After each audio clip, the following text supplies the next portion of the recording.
The first major poll is out on the way that President Trump addressed the violence in Charlottesville.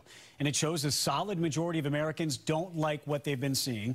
WBZ political analyst John Keller has been going over those numbers in this new CBS News poll. And John, you're focusing specifically on how independent voters are reacting to him. Liam, that's what I always like to do with these polls. I mean, there are a few surprises in the partisan reaction. Sure. Democrats almost unanimously disapprove of the president's conduct over the last few days, while a large majority of Republicans back him, although significantly fewer of them than approve of his performance overall. But independents are the persuadable voters, and in the CBS poll, 53% of them disapprove of Mr. Trump's response to the Charlottesville fiasco, about the same number of unenrolled voters who disapprove of his presidency in general, and 53% also disapproved of his comments at Tuesday's now infamous press conference when he defended some of the protesters and criticized the counter-protesters. The gender breakdown internally, more women disapprove than men. You say 53% of independents disapprove.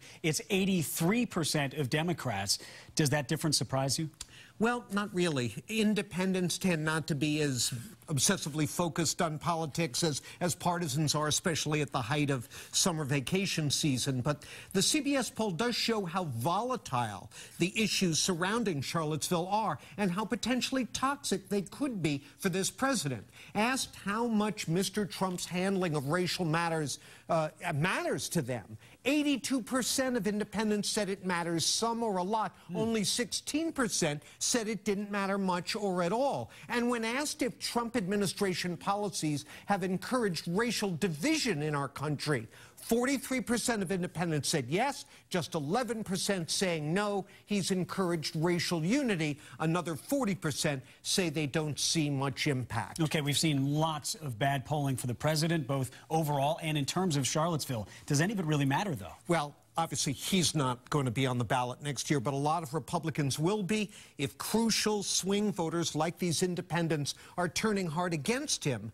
That gives Republicans incentive to abandon him, and he needs Republican support, legislatively in Congress, politically as well. Something to watch for. John Keller, thank you very much. Paula, over to you.